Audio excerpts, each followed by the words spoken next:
Welcome back to Community Hotline. My name is Monica Weitzel, and we're here in Gresham at MetroEast Community Media. Glad you stayed with us. We have an organization here that's brand new, and I want to share some really exciting things that are going on. We're going to be talking with Oregonians Give, which is supported by the Willamette Valley Development Officers. Agnes, you are the Executive Director and Project Chair for WVDO and Oregonians Give. And Mary Edmeades, you're the VP and Market Manager for Albina Community Bank. Did I get all that right? You got it. Okay, good. Thank you. So Oregonians Give is a new organization, or a new, would you call it an organization or a program? We call it a movement. A movement, A okay. movement. It's a new movement. It's a new movement. Just a couple months old? Yes, we started in July of this year. So tell me why this was started and what it is you're trying to do. In 2012, the 92nd Street YMCA in New York City started a national movement called Giving Tuesday. And it is set to be the Tuesday after Black Friday and Cyber Monday. And the idea was, after a weekend of consumerism, let's get back to, why do we really give?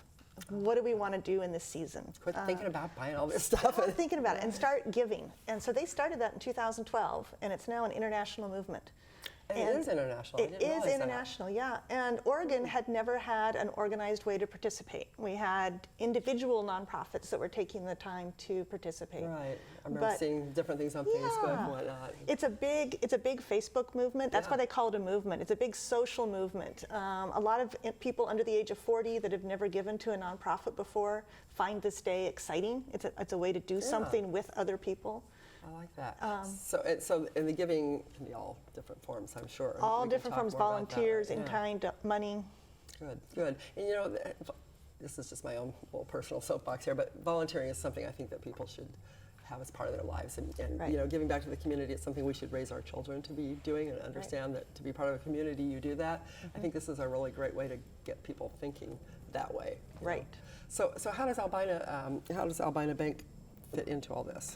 So Albina Bank is home to over 450 nonprofits, and when we were taking a look at some of the movements that were happening, we really found that this was a great collaboration between the two of us. So my colleague, actually, Deanna Allred, is sitting on the statewide campaign, and I'm helping more on the local Portland campaign. The entire emphasis is really on partnerships between our for-profit and our nonprofit community, and just deepening these partnerships and relationships, all in the spirit of collaboration. What a great time of year to do that as well. Yes, so we are very excited to be part of this project.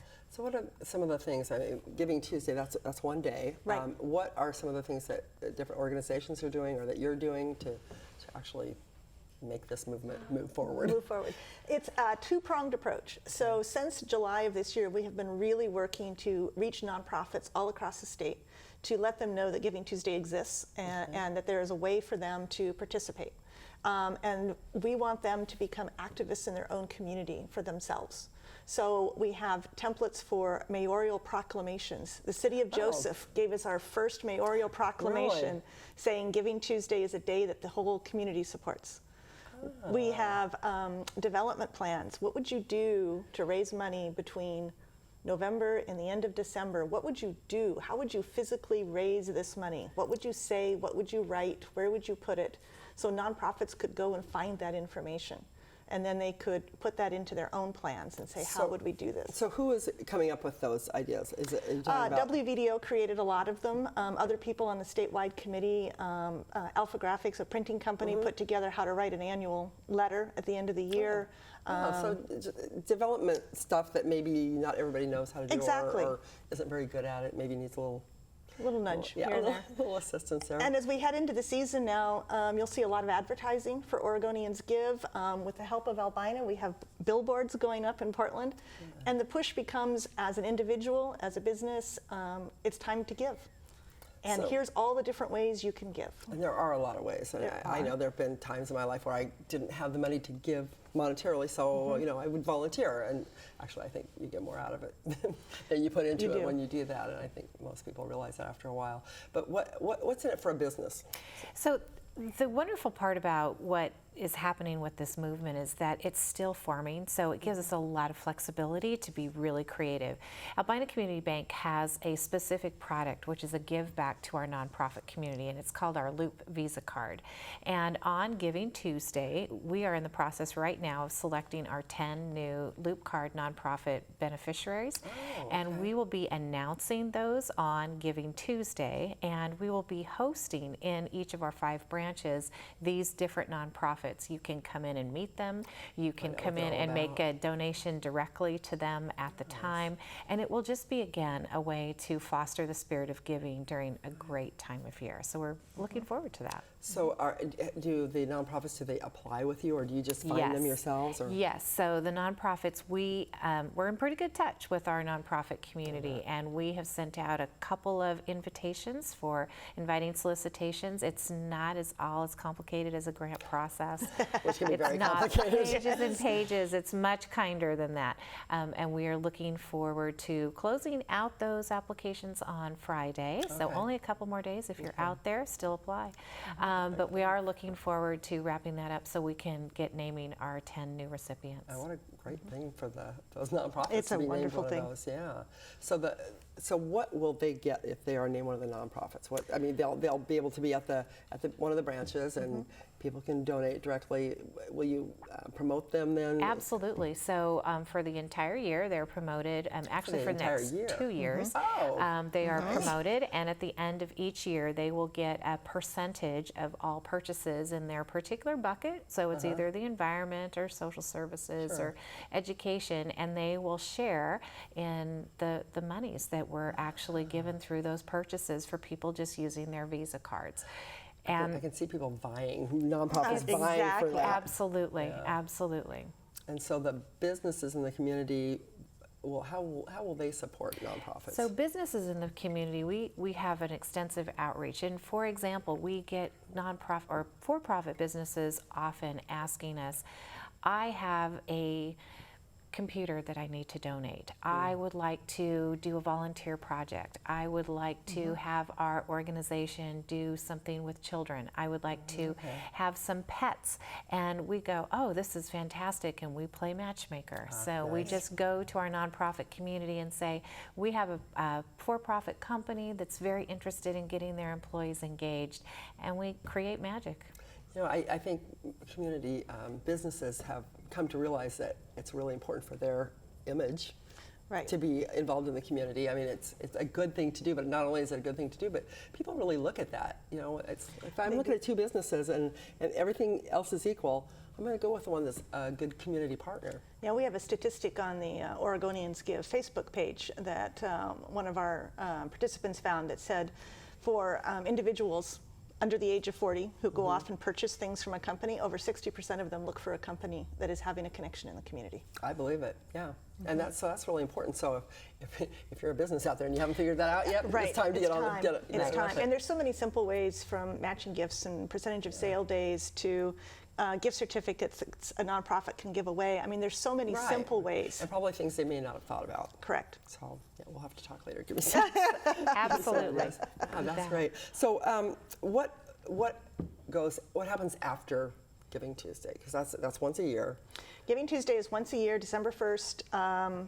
We work as hard as we can to get everybody engaged on December 1st. Locally, we're dubbing December 3rd, which is Thursday, Thank You Thursday, to make sure that everyone feels appreciated for the efforts that they did. I mean, there's a lot of work going into this. It is a lot of work, and you want to thank everybody that gives, no matter what they give or how much they give. They want them to feel appreciated. But the end of the year is one of the biggest fundraising times for all nonprofits. And so what we encourage the nonprofit community to do is use Giving Tuesday as part of their year-end campaign. It can be a kickoff. It can be a kickoff. It can be something to give it a little energy right in the middle of their campaign. Yes, and so we want them to continue that communication all the way through the end of the year. December 31st is a huge giving day for those tax reasons. Yeah, if you want that write-off, you better get it in there. End of the year. Okay, so what do you hope to inspire people to do, like going through the year? Do you hope that this will make kind of a little change in people's minds, businesses and nonprofits and individuals alike, as far as? Yeah, we are really hoping that when people go to Oregonians Give and they find a nonprofit anywhere in the state that they can give to, that once they make that gift, whether it's a volunteered time, an in-kind gift, a monetary donation, that they stay connected, that they start to learn about what does that nonprofit do, what other kinds of support could they use, who else could I share their story with, how could I help this nonprofit in hundreds of different ways. But they need to make that first step. They need to make that first connection. Right, right. And the first connection doesn't necessarily mean just give money. It's maybe find out about it. 'Cause Absolutely. I mean, I think you would probably encourage people to do that, wouldn't you? Find an organization that spends their money wisely and Right, and you know, follow them on Facebook. Learn about what they do. Right. Show up at their doorstep and see I love that, see yeah. what's going Check on 'em there. out. Yes, Right. Yeah. volunteer for a committee. I mean, there's lots and lots of ways to get involved. So you mentioned there's lots of ways to get involved. There's giving money. There's volunteering. What are some of the things that people do that are unusual as far as volunteering? I mean, it used to be, you'd go out and you'd go door to door collecting for, American Cancer Society or something when I was a kid. But now it's like there's tons of ways to volunteer. There's as many ways to volunteer as your imagination will go. Okay. You can go to the Oregon Food Bank and pack food. You can go down to your local homeless shelter and serve a meal. You can be an artist, as we just saw with Also, Right. where you just volunteer your time to work with somebody and create art. I mean, that's beautiful. I know it is, and I think one-on-one mentoring is growing, especially with kids. Having adult mentors for kids is one thing. One Right. area I see is really growing. It's something that anybody can do if they, they have something inside of them to share. Yeah. And we all do. It's a good thing. I think from the business community side, one of the other things that we are always looking for ways is to bring employees together. That we have this tendency to come to work and we're all so busy. And at Albina, one of the organizations that we have taken on is Meals on Wheels. And we have a variety of teams that go every Thursday. And Route 6 is what we own, and we deliver meals. And it is a wonderful thing. And sometimes you're paired up with the same person and sometimes you're not. But what we are doing is creating these really amazing relationships with these residents who are unable to get out. We often know that we are probably the only person that they see that day because the we're meal is secondary to that absolutely, contact, isn't it? and we have been known to drop off Thanksgiving goodie bags and Christmas goodie bags. So you form a connection, and right? we really Yeah. do, and we form a connection. And when they're sick, we feel for them, and when sadly they are gone from us, we feel for that as well. So You're also kind of an eye out for them. Absolutely. Like, if they don't answer the door, that's right. then we there's report something wrong. back, and Yeah. the organization follows up and tries to discover what's wrong. But I think, again, when businesses are looking for those value propositions and those employee engagement things, it's very expensive to do an employee retreat where you get people together for a weekend and spend a lot of money. This is a great way to get employees talking together. They're spending an hour outside of the office, communicating, doing something good for the community. It's a great way to do that. So instead of going and investing in a zip line for everybody, then Right. let's go and do something that'll build some team building and Absolutely. build some morale, because it always makes you feel better to help Right. somebody And else. make somebody's day a little bit better. Yeah, I like that. I think that's great. So we don't have a whole lot of time. So tell me, we have the Oregonians Give on Giving Tuesday. What other details do we Oregoniansgive.org. need to know? The goal for December 1st for Oregon is $3.9 million. And that seems like a lot of money, except there are 3.9 million people living in Oregon. Oh, So we are asking everyone to stretch on Giving Tuesday, December 1st, and give to their nonprofit. And we can make a huge difference with $3.9 million coming into the nonprofit community. so how are you tracking that? We are actually asking the nonprofits to report back to us. Okay. So when you go and give to a nonprofit on that day, you are giving directly to that nonprofit, nothing in between you and them. And we are asking the nonprofit to report back to us. So there's going to be a whole bunch of people. There's a whole bunch of people. Sending Lots of money and- energy. Social media is going to go wild that day. I mean, Yeah, I bet this it is will. part of a It national will. event. That's actually pretty exciting. It's very It is a movement. I mean, I It see that adds- now. It really is a movement, and it's a whole change in the way of thinking, I think, for a lot of people. Right. And I think it's a great way for people who have never given before to feel like they're having an impact. Yeah. Between you and me and the other, what is it, 300? 3.9 million. Yeah. And creating the philanthropy giving in the future is really another part of this movement, that we recognize that philanthropy and giving starts Right. somewhere. And this is a great way to do that. And you're with 3.9 million of There your you friends. go. Your I dearest love it. friends. Well, we are out of time. Thank you Thank both you. so much. It's a really exciting movement, and I appreciate you coming here to share it with us. Thank you. Thank you. You bet. Thanks for watching this segment. I hope you feel inspired. I'm excited about this, so do check it out. You can check out their website and get all the information on Oregonians Give. Don't go away. We'll be right back with our last segment of Community Hotline.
What local community media is to us is literally our lifeline to what's going on in the lives around us. The absolute most important thing that happens in your neighborhood. People's local communities are usually what's most important to them. Because we're the faces, the smiles, the peoples, and the personalities of the community. To not only give people a voice, but to have their voice heard.